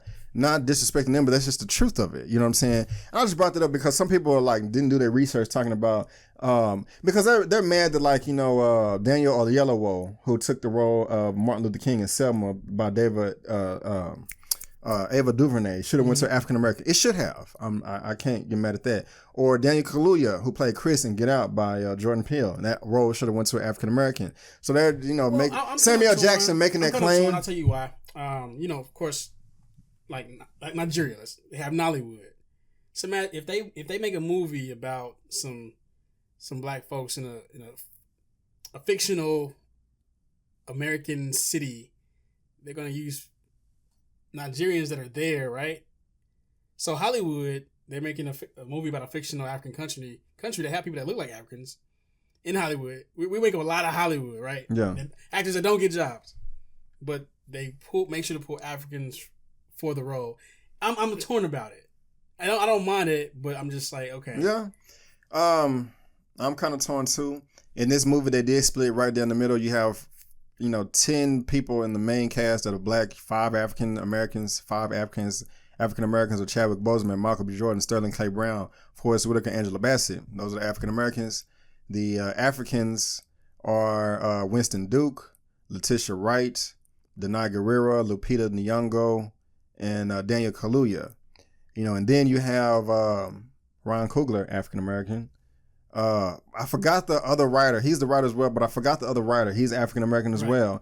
And then people are like, oh, but there's no producer. Nate Moore is African American too. A lot of people don't know that. He came to Marvel in 2014 with Captain America: Winter Soldier, giving us an African American with the Falcon, Anthony Mackie. He was the person that made the decision to have Black Panther come in Captain America: Civil War. You know what I'm saying? So, people complaining and don't know that you have an African American writer, director, and producer. But I just had to say that real quick. And what was we at in the movie? I forgot. Yeah, the movies. We're talking about so much. It's a lot to unpack. Yeah, you have to. Of course, we're gonna talk about this.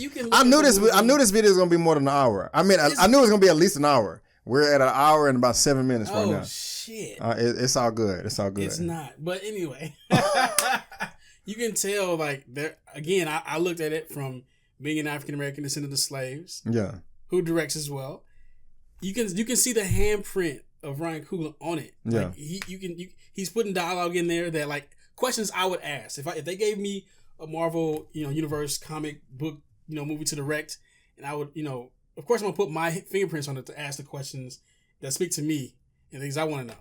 And I feel that's why I identify so much with Killmonger, because that's why he used Michael B. Jordan, because that's his favorite person to direct. Right. It's speaking for him, for us. Right. That's his voice in the movie, asking these questions of these people. Yeah.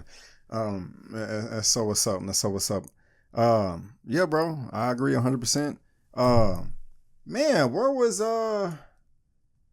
so they was at the casino and then they brought him back and he was learning the technology.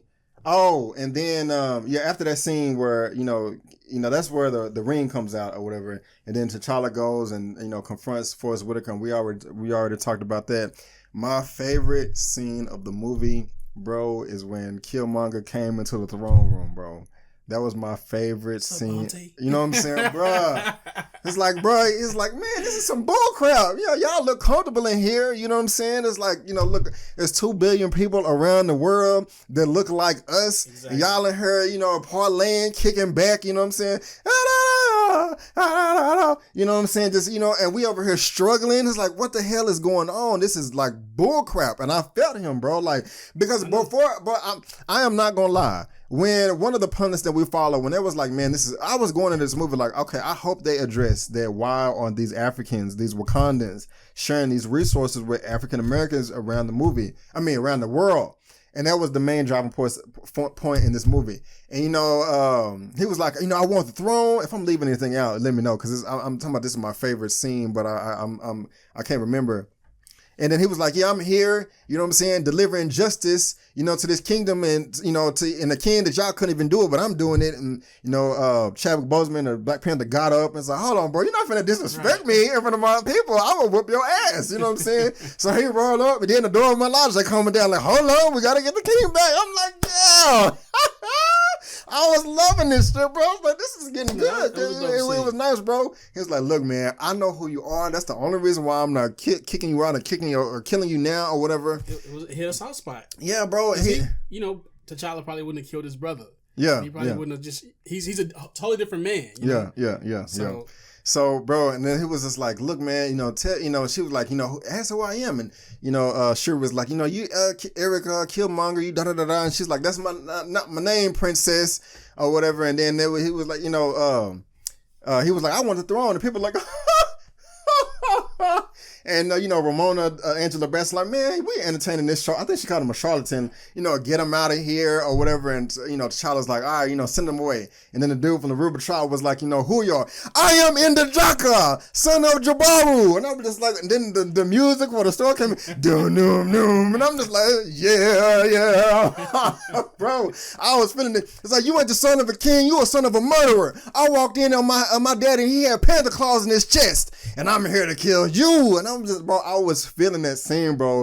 And it's like, I'm here to fight for my royal blood right for the throne and Black Panther. And it was like, no, you lying. And, Wakanda was like, nah, Queen Mother. And he held the ring. Everybody, it was my favorite, one of my favorite scenes of the whole movie, bro. Yeah, like it was, as you can tell, that was just so dope. And like the soundtrack came in, the acting, she was like, you lie, like Tamara Ramona. That was just like a perfect scene to me, bro. That's where the soundtrack lacked for me. That chase scene, the chase scene in Korea. I don't really. Remember. That wasn't. No, we were saying, this. That wasn't a soundtrack, no, bro. That was some. I think that was a part with Louis Garrison on that part. No, that was Kendrick Lamar. You sure? Yes. Okay, well, you may. I'm not gonna argue with you or debate you. You may be right. I'll just say you're right.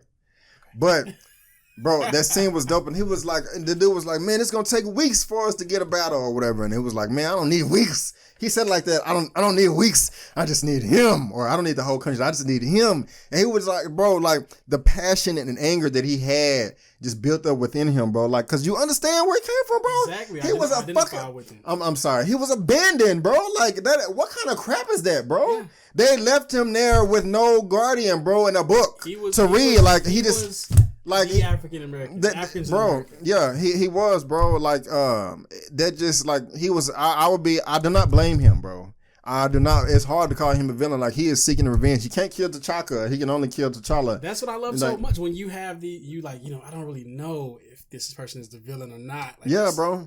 That's a great. I agree. I agree with everything about him in this movie, except for him talking about he wanted to go kill all the oppressors, even though. I felt that way before. Like, I remember how mad I was when I don't know if I should get too personal. Like, I don't know. I just remember how mad I was when the cop got off when Philando died or whatever. You know what I'm saying? You had a moment to just rage. It's like this is just bull crap. But anyway, other than him just talking about. I want to go kill everybody and kill their children, and because if you do that, if he didn't have that, I mean, could he even be a villain? I think right. the anger and the rage. I don't blame him though. I don't. Villain. Right. Right. It was just too extreme, but it was right what he was doing. And then, you know, we got the next scene where they were fighting at the waterfall. It wasn't wrong weather. Yeah. Next scene, they was fighting on the waterfall, bro. That was a dope scene to me. You know, he was just talking on that. Dude was swole, had all them scars on his body or whatever. And they had to respect the tradition or whatever. Zuri died. No, Zuri, Forrest Whitaker. You know, came and stabbed him. I mean, I'm sad that he died, but I liked the deaths in this movie because there was a lot of deaths. You know, Killmonger died, Claw died. One of the Dora Milaje died. Zuri died. So that just kind of just made it more serious. You know what I'm saying? I don't think you had that many deaths in other Marvel Cinematic Universe movies. I mean, maybe I can't remember part one. Maybe, yeah, but to this amount, to this degree, I'm not sure. And this was much more personal in this movie. You know what I'm saying? You know, so that you didn't always expect it either. Right, you didn't. I thought he was gonna make it out of here, and I was like, damn. And some people complaining like, oh, you know, we knew that he wasn't gonna die. I mean, yeah, we knew he wasn't dead, but for the narrative of this movie and the way it was just depicted on screen for the characters involved, I thought that was done very well for him to be thrown over the cliff, because Killmonger was also making it personal. Like, I want to make sure y'all not only am I going to kill him, I'm going to make sure y'all are not going to be able to bury him either. You know what I'm saying? So I'm gonna rub your faces in it that much. You know what I'm saying? So I just like that. And you know, he talking shit. You know, and they couldn't do nothing. They had the score coming in, doom, and then it was all like, huh, and put the thing down. I was just like, oh man, like even after to stay low to the throne. They did, man. They did. And then my next favorite scene, bro, right after that is when you had the General Lapita, not the spy Lapita, Nakia, and Danai Gurira. The leader of the general of the Dora Milaje in that dark room or whatever. And she's like, hey, we got to get out of here. And she's like, no, I'm going to stay here. And she's like, what do you mean? She's like, I'm loyal to the throne. Like, she was like, no, we got to overthrow it. And it's like, they were just going back and forth. Just it was a line that was very important that she said. Yeah, she was like, oh, excuse me. What did she say? She was like, look, she was like, you know, he killed our king. And she's like, we cannot allow an outsider to take the throne who was only been here for, you know, a few hours. She's like, but he won in you know, ritual combat or whatever. And she was like, you know, but he murdered him. And it's like, does that matter right now? And it's like, we have to overthrow them. And she was like, overthrow? It's like, what are you talking about? I'm a Dora Milaje. I'm loyal to the throne. You a spy that can come and go as you please. You know, like, what is wrong with you? You know what I'm saying? You tripping. And she was like, you know, I loved him or whatever. And she was like, you know, I loved him and I love my country. And she was like, well, you know, if you're going to love your country, you need to serve your country. Mm-hmm. She was like, no, I'm going to save my country. You know what I'm saying? I was like, man, hold up. You know what I'm saying? So deep, bro. Yeah. It's like, no, I'm going to save my country. And the thing about it is, this is a real conflict in between these people. Like, you agree with both of them. I mean, like, this dude is an outsider. You know, she just saw the love of her life being thrown over a cliff. But Danai Gurira, she's not betraying Wakanda. She's being loyal to the tradition. You know, it sucks. It's unfortunate for her. She doesn't like this. So it's not just mindless bickering. You know, they're really trying to talk things out or whatever. You know what I'm saying? And, you know, right after that, you know, we got Angela Bassett hiding in the bushes, and then they go up, you know, I also like another prophecy. I can't believe almost two prophecies I almost left out when they go to the ancestral plane. You know, when they take the heart-shaped herb and they go back. So the thing about the Black Panthers, when you take the heart-shaped herb, you can go visit the ancestral plane and go and get the knowledge, strength, and the wisdom from all the previous Black Panthers. Right. You know what I'm saying? Like, hey, man, you ruled a country 400 years ago. You had to go through something similar. How did you overcome all the adversity and da-da-da-da? And they touched on that. The skyline of all the purple lighting was just beautiful, bro. The score during that scene, the music was just beautiful. No, no, no, no. You know, you got the vibe of Lion King and Mufasa and all that, bro. That was beautiful. Both when T'Challa was meeting his father for the first time, when he took the heart-shaped herb, when he was being healed early and they buried him, all the way to when Michael B. Jordan's character, when he visited his father in the apartment where he died or whatever. You know what I'm saying? That little boy actor is a great actor. I really liked him. Like, you know, he was like, no tears for me, son. Like, they was both acting their ass off in that scene. Sterling Njobu and then Njadaka. And Sterling K. Brown was like, or Njobu was like, no tears for me. He was like, you know, everybody dies. You know, with him being there in Oakland, in California, possibly living that lifestyle, that's kind of normal. I'm not finna sit here and stuff like, yeah, I know how it is to grow up in the hood. I'm not saying all that, but I understood where he was coming from. You know what I'm saying? And then they both start crying. It was, and I noticed when they was in the apartment, the skyline and out the windows was purple too, right, or whatever. I like that touch or whatever. That was just like just a really, really beautiful scene. I mean, that's what signified they were in the ancestral taking plan. their psychedelics. That's right. It was just really beautiful. Something that the movie didn't explain too well is the Panther god Bast used like anybody can't take.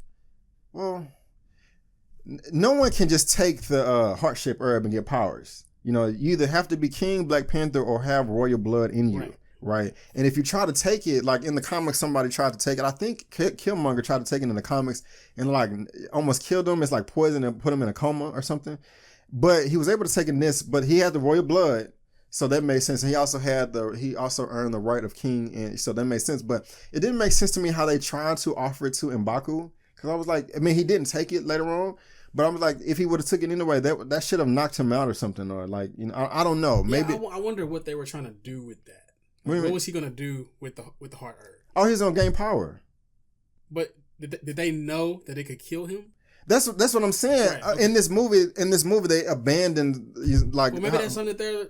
I don't right. Understand. Yeah, they could have. It's not supposed to be exactly like the comic books. This is an adaptation. They can change things. Captain America. None of the Marvel Cinematic Universe films were exactly like the comics, so they could have just changed it around that where anybody would. But I just know that in the comics, anybody can't take it. You either have to be King Black Panther or you have to have the royal blood.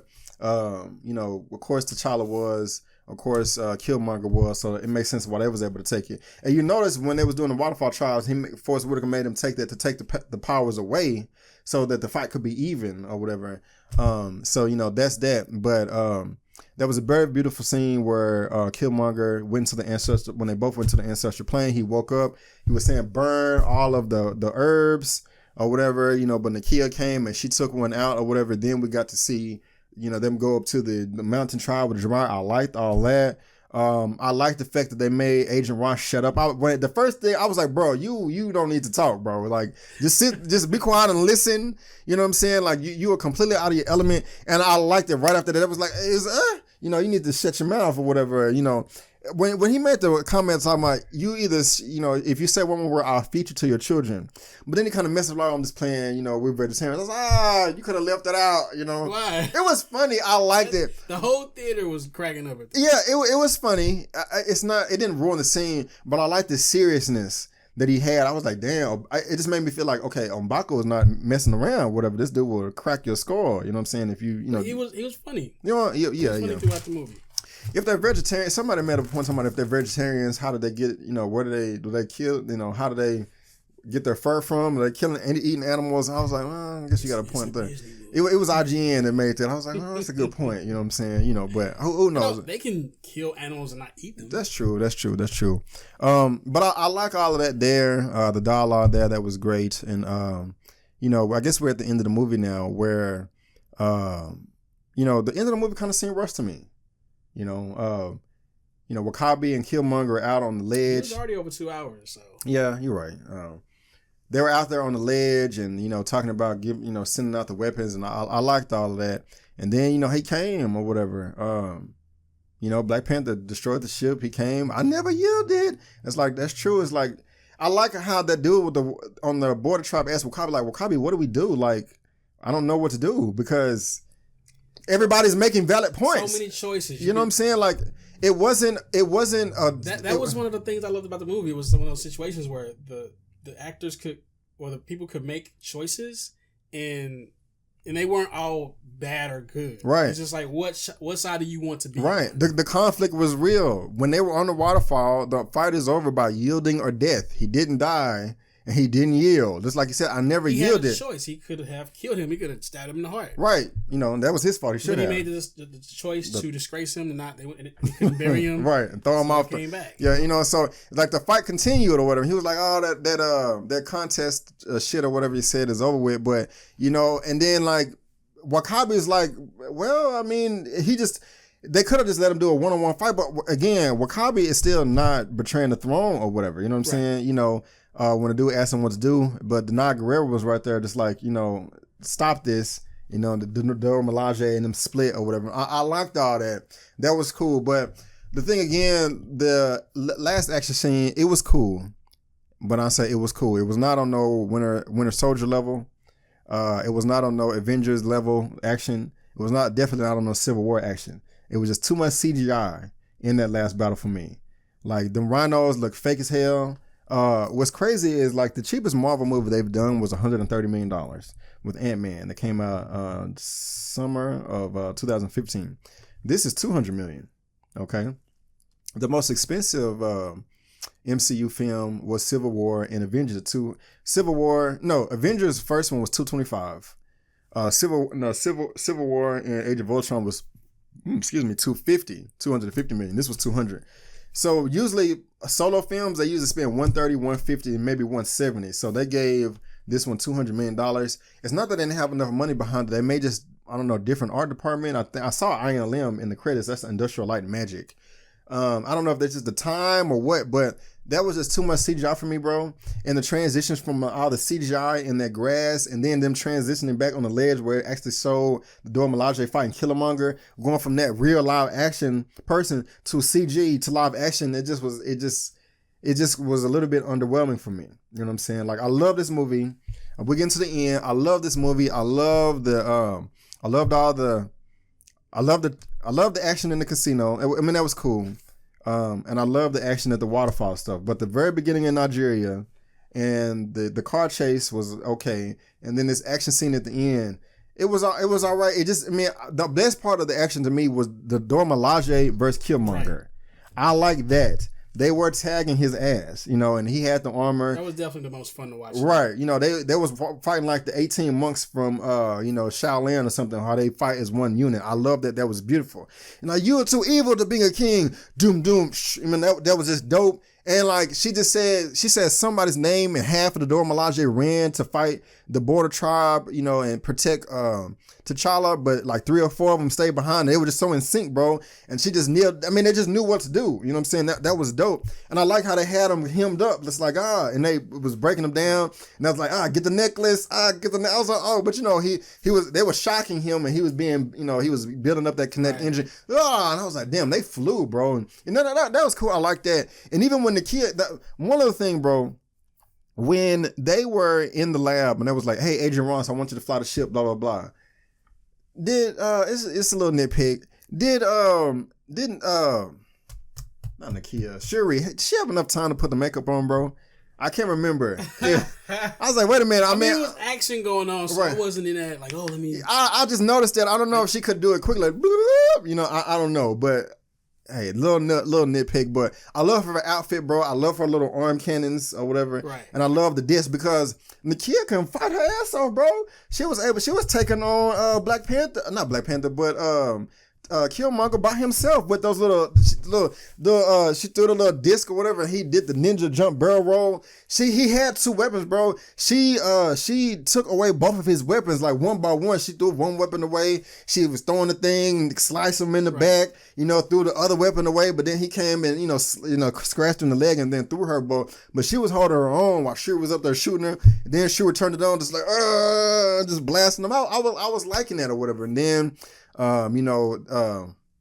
Chadwick Boseman, man, like, he got hit by it was clean that he took the rhino down. That was clean because that's from the comics. That's an iconic image in the comics. So they had to throw that in there.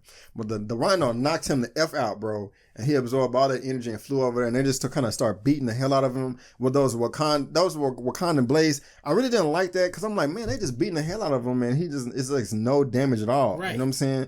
That was kind of like, I don't want him to be freaking Superman with, times 10. But he let the armor go and came and I already talked about how I was disappointed with the whole fight in the mine. That did nothing for me, bro. That whole CGI fight. That was like the best part with me was Nakia versus Killmonger and Shuri and the Dora Milaje versus Killmonger. Everything else, and when the Jabari tribe, they came and saved the day too. Did that seem too easy when the Jabari tribe came back? All right. And how they said no. Like what? Yeah, what provoked them to do it? Yeah, some people saying that's predictable. No big deal. But I liked all that, man. I liked the movie. I love the movie, bro. Great writing, great directing. The story was dope. I can relate to it like a mug. Hold on, before I get post-credit scenes. Post-credit scenes. Oh, no. We almost forgot the most important line, man. We almost there. Yeah, bro. We almost there. We coming up an hour and a half. Hour and 28. I like the fact that, they was fighting down there. He stabbed him in the chest. I like the fact that also they made a way to where it's not a vibranium versus vibranium. I'm like, how they gonna kill each other? So they was down there. The train deactivated their armor. Right. So that was a smart plot device. But he stabbed him in the chest. He was like, good movie. He's like, man, when I grew up, my daddy was telling me he was gonna show me the fantasy land of Wakanda, and he felt for him there. It was important. It was very important. The camera angle was a little bit canted. Right. Looked at, T'Challa. And he brought him up on the elevator, and took him up on the ledge, and he was like, "That's beautiful." And at the same time, T'Challa, Black Panther, felt for him. You know what I'm saying? Because it was his blood right. I mean, he won a contest. He was hateful. Yeah, he was, and down there talking about you just gonna turn into because if Black people gonna rise and kill all the oppressors, there will never be peace, because even if we have it for 500,000 years, somebody gonna be bitter and always trying to come back and fight. What? Well, Killmonger, that's what Pan-Africanism is. Well, yeah, it's just this idea that it's just one continent and everybody's eating cantaloupe and they happy and they dancing in the sun. Really, that's not how it is. It's not. Once you get educated on how the world works, it's not. Maybe someday, bro. I resonated with that because I experienced that when I was a young child, Africa, Pan-Africanism, wear African clothes, and nothing wrong with that. Right. You just have this idea that's not really grounded in reality. Sometimes. It's not, yeah. So, maybe someday.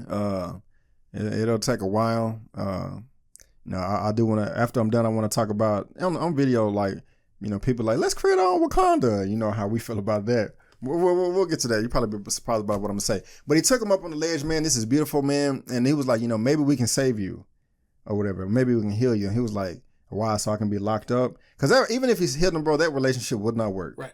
It just wouldn't. It just, I don't know. Unless there was a solid. That's what I don't see it. I guess it can't, but they could have met in the middle somewhere. But I get, that's what makes him a villain. I'm not going to change. Right. So, and I wanted him to stay alive, man, because he was such a great character, bro. It was such a great performance, man. And like I said, you agreed with so much of what he was saying. You felt for him, you sympathized, you empathized. Maybe they could have just been he could have been right there under the throne, and let T'Challa let him go do out his own thing in the world, just being his head general or something like that. But ultimately it wouldn't have worked. But the best line, it was man, bury me in the ocean. With my ancestors, they knew that death was better than bondage, man. When he said that, I was like, oh, God. It's such a soft spot. Bro, I was like, I think I did like this in the movie, bro, when I saw it. I'm like, because... It was a gas. Yeah, bro, because when that was coming over, man, that was like, man, forget this. I'd rather choose death. Bull crap, you know what I'm saying? And yeah, that was a deep-ass line. And then, the camera panned away, and so, yeah, oh, real quick, man. I left out. Another important scene to me was when Killmonger took the throne. When he was walking in the throne room. I love how when Ryan Coogler had the camera upside down and turned it around, it just like a perfect visual shot representation of how everything is changing, and he is literally flipping everything upside down. Everything y'all done before, I'm doing in my own way. And that dum dum dum dum dum dum. That was like beautiful directing, beautiful filmmaking right there. The soundtrack was great. Yes, that was a really, really, really dope scene. Scoring rather. Yeah, it's both. It's a score and the soundtrack. So yeah. I didn't like all the music, like the actual. That's fine. But I like how all the young Wakabi and the elders was like, oh no, but things were changing. But I don't want to jump back into the movie and go back. But so last scene of the movie before the credits, they showed up in Oakland. He bought the building. That was funny. It was like, I thought he was just gonna take me to Coachella. Had the ship come down. What do you think about her reaction? That was funny to me. I wasn't offended by it. It takes me back to what we were talking about. Some people come. The ignorance. Right. Yeah. True. Good point. Good point, sir. Good point. There is a lot of you hit the nail on the head there. There is a lot of Africans. You know, I mean, of course, if you are African and you came over as a child, you know what's up because you grew up in here. You grew up here, but and a lot of them, man, when they come over, man, when they lower 20s or whatever, they have no clue. Humble yourself. Be an ally. Do not be an enemy. You know what I'm saying? Even though in our little group, our little thing, Bab, he made some points like, well, everybody looking out for themselves, man. And, I don't know if you remember that conversation, but. I remember. Okay, yeah. I didn't want to agree with him, but I was like, you kind of make a point. Yeah. And it pissed me off. It does piss you off. It pissed me off because. Idea that everybody who has the same skin color has the same objective, same goal. Right. And he was like, B, because, we got a friend named Bab that's. I don't know. I don't even know how old he is. I don't know when he came over here. He's an ally. He's in his 20s. He's in his 20s. Okay, so he's younger than us. Mid-20s, yeah. Oh, okay. He's an ally, but at the same time, he was making some points one day, and I was just like, no. But he was right though. You know what I'm saying? And he was honest. He is an ally though. But dude was like, little boy was like, who are you? And then it cut the credits or whatever. First credit scene was. What did you think about that? The first one? No, the very end when he said, "Who are you?" I was disappointed at first. Okay. Because I was like, that's such an abrupt ending. You know what I'm saying? And when I saw it, I turned to this black dude that I was watching the movie with. He was Nigerian, but he was from here though. I think he was born here. I forgot his name. If you're watching this video, bro, hit me up, email me. But I was like, say, bro, what happened to the United Nations scene? I remember in the trailers there was a scene of the United Nations. Like, where is it? And then I was like, where was the scene where Ross was like, "This, you have a beautiful entourage," and Lupita was in that neon green dress. I was like, that wasn't in the movie. I was mad. But then they showed it in the mid credits. I was like, okay, great. Here's the United Nations scene or whatever. Because at first I didn't like the placement of it. I didn't want it to be in the mid credit scene. I wanted that to be at the end of the movie, right at the end of the movie. I thought the placement was wrong. But I like the scene. It was very necessary. I think it's one of the more important scenes in the movie. Not the most important, but one. Because it showed that, this is Disney, Marvel. They got to wrap everything up in a nice little bow. Right. You know what I'm saying? And so they have to try to also be politically correct, whether we agree or disagree. So them trying to paint Black Panther as the good guy, not just being greedy and secluding himself in this nation while everybody is struggling around the world. We're going to share our resources with everyone. You know what I'm saying? Of course, you got the arrogant dude, no disrespect, King T'Challa, but what can a group of farmers give to the world? And that's where they kind of smiled, and that was the end. But I like the line of dialogue just saying, like, we got to build bridges. We can't build walls. We got to start working together. And, as like we're one tribe. He saw them, he saw that it was another revelation of how secluding yourself, how it can create monsters, aka Eric Killmonger. So I understand what they're trying to do, and I respect it. Do I agree with it as far as the story and the whole MCU? No. Okay. Because for one thing, for future MCU films, I always look for to the future. When a bad guy is attacking the Earth or whatever, I want there to be a challenge. And if you have Wakandan weapons all over the world, it may not be a challenge. You know what I'm saying? So that's one sense. Another thing is, I just don't think it's smart for them to do that, because I feel that, you're going to have your haters and your bitter people like, oh, the blackies got everything. And we feel so stupid that, we thought they were just, herders and had nice outfits, but they got this rich metal and blah, blah, blah. They're going to try to, exploit it and use it for nefarious reasons. So I think that, I mean, at first I was bothered, but at the same time, I'm not now. Actually, let me just say this, because while the intentions were good, I think they're going to write it in the future to where people are going to try to turn the metal into, use it in a negative way, like other outside forces or whatever. And they're going to have to retract that. Right. You know what I'm saying? So I just think this is a great writing point, you know what I'm saying, that they could use in the future. Also, I think that a lot of this is going to be erased in Avengers Infinity War 4. Not Avengers, but Avengers 4, because they're going to go back in time or whatever. So I think that a lot of these decisions that have been made in the MCU are going to be shifted or whatever. And I spoke about earlier in this review how, I think bad guys are going to come back to life and things like that, So, I like that at first I was pissed off. I was like, oh, why? Don't give your technology. You can share your technology, but don't just open your borders. You know what I'm saying? We know what happened when black. I don't think that's what he was saying. He's just saying that we're going to allow people to know what we have here. Right. They've been shielded forever.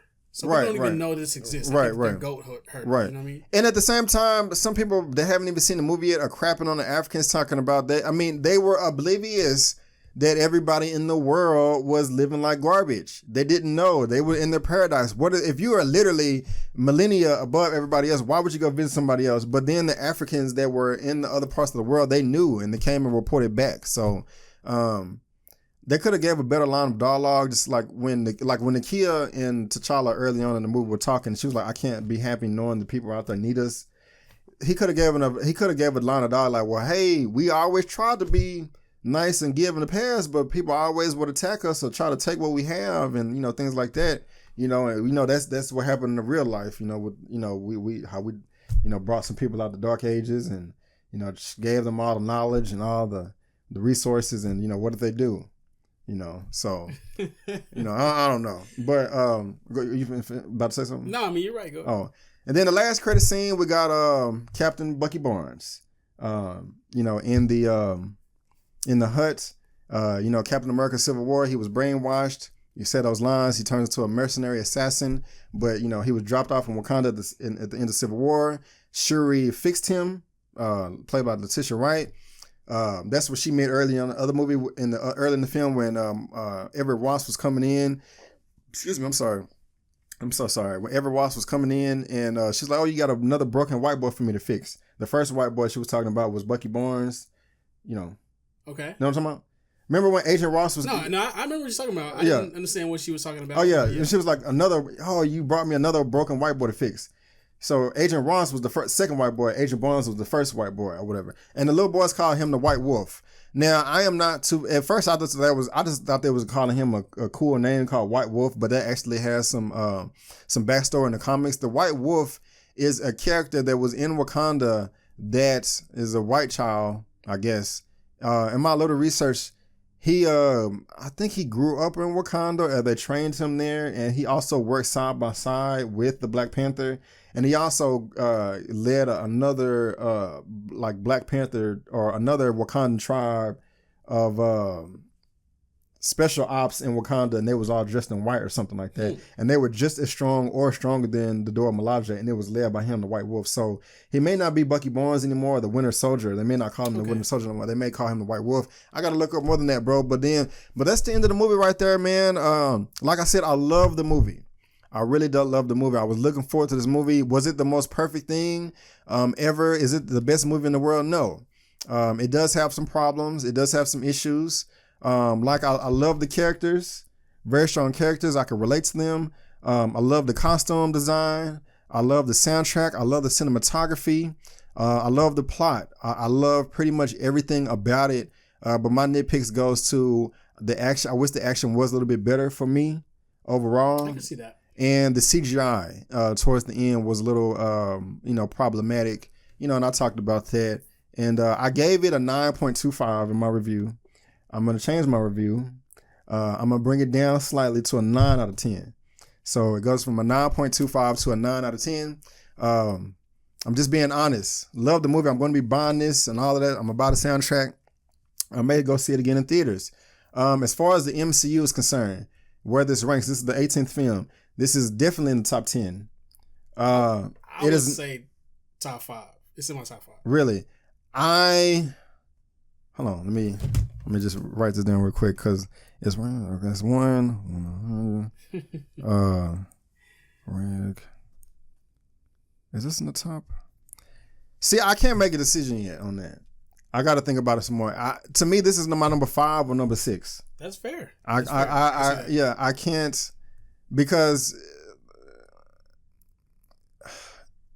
like Iron Man 1 is still great to me. Iron Man 1. The Winter Soldier. Of course. Solidified at the top. Yeah. Avengers. Okay. The first Avengers. And then Guardians? No. I like Guardians, bro, but no. The villain in the first Guardians was trash. Okay. And then you got Civil War. And then you got I enjoy Civil War better. Like I mean the story to me is much better.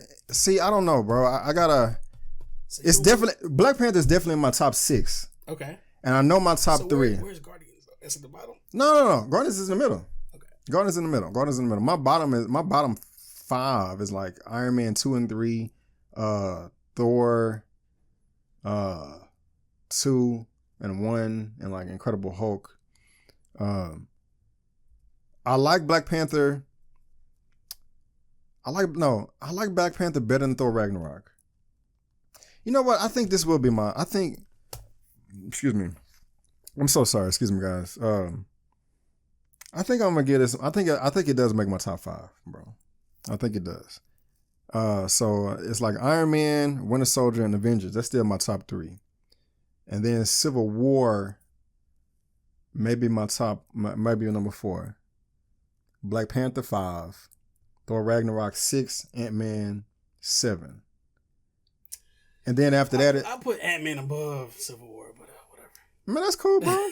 But it's just like, but Zemo's plan in Civil War didn't make sense entirely. It was dumb luck, but that action in that movie, it blows the Black Panther action away. It's not even remotely close.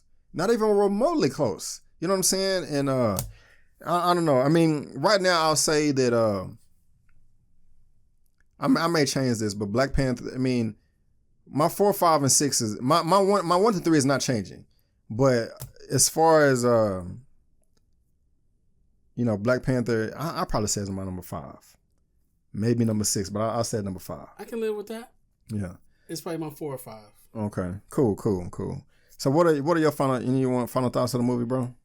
It was great. It's worth a viewing. I think it's very important. I love the fact that there was, again, an African American director. Like, you can see the handprints on it, and ask a lot of questions that I might ask of a rich African nation. Yeah, you know what I mean. And from my perspective, so I thought that was very important. Like, you have people that are not African American that can identify with it, and then I think on the subtext it was speaking for me. Right, I agree, bro. It really was, bro. People gonna be screaming Black Panther. You got 5 African Americans, you got 5 Africans. And then you got an African-American writer, African-American director, and an African-American producer. The other producer of this is Kevin Feige. You're not going above him. He's the one that started this whole Marvel Cinematic Universe when they got the $500 million investment from Merrill Lynch in 2005. Black Panther actually was the first property they got back because, they sold all the rights in the late 90s to Sony. You know what was just released, bro? That Sony could have bought the whole MCU for $25 million in like 98. Disney bought the MCU for $4 billion. In like 2010, I don't blame them. It's everything is hindsight 2020. Right. But $25 million, bro, for all these properties and what they're doing, that's crazy, bro. But at the same time, these characters wasn't as big then. This was just dropped yesterday or the day before. This movie is gonna make $1 billion. I really feel comfortable saying that. We're filming this Saturday afternoon, so it'll be posted pretty soon. Tomorrow, I will be making my Black Panther box office numbers. This was a very fun experience. Ryan Coogler should get, this should open the door. With all the money this movie is going to make, this should open the door all of Hollywood. They were okay. If we make predominantly black cast with money, it will sell worldwide, in all fronts. So I hope it opens the door. There's so many people complaining about the paycheck that Chadwick Boseman got for this movie. I believe it was like $300,000. And they were like, oh my God, he should have got $1 million. What they don't realize is, first of all, since the very beginning of Marvel, they've always been cheap with everybody. That's been reported on since the very beginning, over 10 years now. Second, I can't believe Robert Downey Jr. got $40 million for Iron Man. No, that was for Avengers, and that was an anomaly. No other Avenger in that movie got that amount of money. That was because 40 million or more than that. The reason why is he got his initial salary that was tied in with the production budget, but he was one of the, people have different agents, right? And so good ass agent. Yeah, so they was able to like negotiate something like, okay, we're going to get the a percentage of the box office profits. First of all, nobody knew that Avengers were going to make $1.5 billion. That surprised everybody, and it set the standard or whatever. Marvel was pissed at that. They was irate. It nearly ruined the relationship with Robert Downey Jr. He almost didn't come back in the MCU when his original contract ended because they have multiple contract deals. Chadwick Boseman has like a 5-contract deal. If you didn't know, like 2 Black Panther, 2 Avengers movies, and then Civil War. You know, like Bucky Barnes, Winter Soldier, he had a 9-contract deal. Samuel Jackson had a 9-contract deal. Chris Evans, the guy to play Captain America, had a 6-contract deal. I think Spider-Man has a 6-contract deal. You know what I'm saying? And how that contract works is like you come back for those amount of films, but at the same time, Marvel, Disney can choose if they want to bring you back or not. It's not both ways. It's one way. Whatever. But if people are complaining about that $40 million, first of all, I love Chadwick Boseman, but if you look at his films, 4 out of the 6 films that he's been in, they didn't make any money. They actually lost the studio money. Get On Up lost the studio money. Marshall lost studio money. You remember when that came out? I was on Facebook. Everybody, please go see Marshall. It's doing bad in the box office. That lost people. Nobody went to go see it. Express lost people money, and Draft Day lost people money. 42, that like broke even. It cost like 42 million or 40 something million to make, and it didn't get over 100 million. You got to make 3 times the budget to. And I'm just saying all this because I'm trying to shut all these dumb comments down because I know they're coming. But even if Chadwick Boseman got $300K, Chris Evans, the guy that played Captain America, he got $300K for Captain America 1. You know, Thor, Chris Hemsworth, he got $200K for Thor 1. Robert Downey Jr. got $500K for Thor 1. Now, I hope that Chadwick Boseman was, I don't want to say smart enough, like I just know everything. I hope he did work on some back-end deal to get more of these profits. I hope so. But in Avengers, his paycheck for Black Panther 2, it should be at least $3 million, at least. Because Chris Evans went from $300K for Captain America 1 to the first Avengers film. He got between $2 and $3 million for that. You know, everybody got to pay it around that. Robert Downey Jr. was the only one that got that extra amount of money, and you know, but they weren't going to count people's pockets. But just to let y'all know, y'all have to pay attention to those factors while y'all posting all this crap online. You know, you don't know what you're talking about. I don't know everything, but I always say I try to talk only things that I know. But man, this is we're not at 2 hours yet. We are like an hour and 50 minutes. I'm sure this guy got to go. Bro, I appreciate you coming through. You know what I'm saying? It's been too long. You know what I'm saying? You know, if you like this video, guys, let us know the format. You know what I'm saying? Your boy was a little nervous. He's like, B, it's been years since I've been on camera with you, but I think you did a great job. Well, I'm just it was fun. things off for you. Yeah. This is your show. Yeah, but I want you to come back, bro, because, you know, I have a good knowledge of film, but he has a complete knowledge of film. So he is a director. He is a film major. I am not. You know what I'm saying? I'm a film enthusiast. I just like film. So he knows what he's talking about. He just has a completely different perspective. Don't call me an expert. I don't. Oh, well, he knows his thing. He knows his thing. So, you know what I'm saying? So if you like my boy Malcolm, you know what I'm saying? Comment below. Even if you don't like him, I'm gonna still have him back because I like having him here. You know, this is my boy right here. You know, so guys, that is just our opinion. I just had to say our instead of mine of the Black Panther film spoilers review. Of course, you know, if you didn't even seen the movie now, it's too late now. But what did you think of the movie? You can spoil away in the comment section below. It doesn't matter because this is a spoiler-filled review. What did you think of our format, our video? Now I think the camera's different, man. I hope. Oh well. Comment below. Let us know. Do you agree with us? Do you disagree with us? Let us know in the comment section below. Let's get this conversation going and keep it flowing. If you like this video, give us that thumbs up. If you don't, that's fine. Go ahead and subscribe to the channel. Go to my website. Check me out there. Bookmark it. Also look me up on social media. Facebook, Instagram, and Twitter. It's right there at the bottom of your screen. Also, I'm going to get some of his social media stuff. If he wants to provide it, it'll be in the description box below.